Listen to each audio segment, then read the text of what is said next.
better management of public finances, and efficient service delivery for citizens.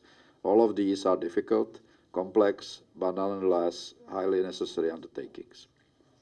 The EU has worked closely together with Kosovo institutions on public administration related reforms for numbers of years now.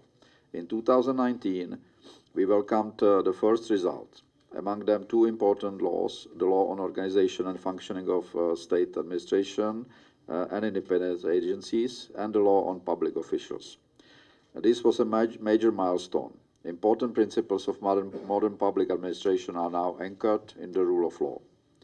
The law on organization and functioning of state administration and independent agencies, that one can describe as a basic framework for the administration, has been in force for over a year already. The law provides principles of how the administration should be organized. It also provides, for instance, for clear lines of reporting and therefore clear hierarchy and better accountability. However, after this 1 year, we have not seen much change in terms of how the administration is organized. More time should have been devoted, in our view, to analyzing what risks there are in the current setup in order to minimize the risk of misuse of public finances. Just last week, we have heard about the case of embezzlement of more than €2 million from the Treasury. How duties and rights are divided in the administration are not just theoretical exercise and principles on paper, but they can have real consequences, as we have discovered.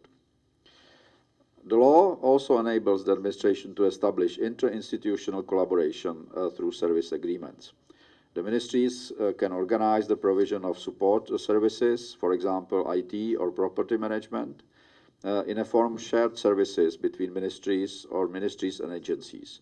This has the potential for much needed reduction of administrative overheads and costs, especially among smaller bodies and agencies. To date, however, no meaningful attempts have been made to create such joint services. We would encourage Kosovo to make use of those opportunities. Further steps in improving the accountability of independent agencies and state administration institutions are indispensable. The principles for this is set out in the law.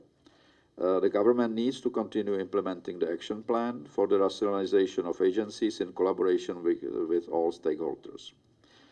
Following the merger of some ministries, including the ministry responsible for public administration, it is of concern that the new structure of the Ministry of Internal Affairs is still not adjusted, with no clarity of the departments responsible for implementing and managing these reforms and for overseeing the implementation of the laws we are talking about today.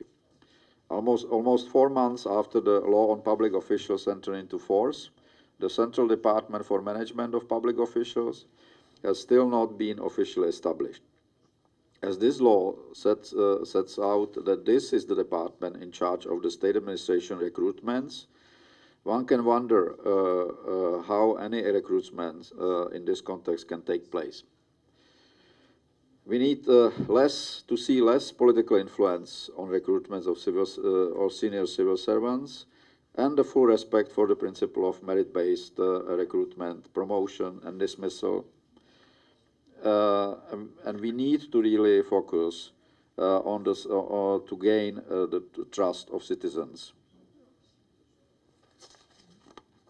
It is of utmost importance that the necessary steps needed to implement the law are effectively provided. For instance, the testing methodology, written or oral competency-based testing to put the new civil service recruitment system into place, and the finalization of pending secondary legislation.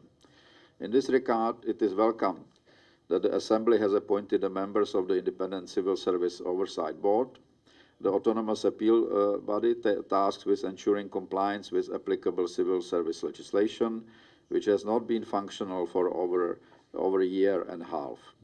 As regards salary reforms, with the abrogation of the law on salaries by the Constitutional Court, There remains the need for coherent legislation to regulate remuneration in public sector, to avoid unfair salary structures, abuse of allowances and discretionary decision-making, which has remained prevalent in Kosovo. A new legislative initiative is now needed to address issues in the law that the court has struck down. These are complex and challenging reforms. We rely on the government to ensure that the public administration reforms remains a priority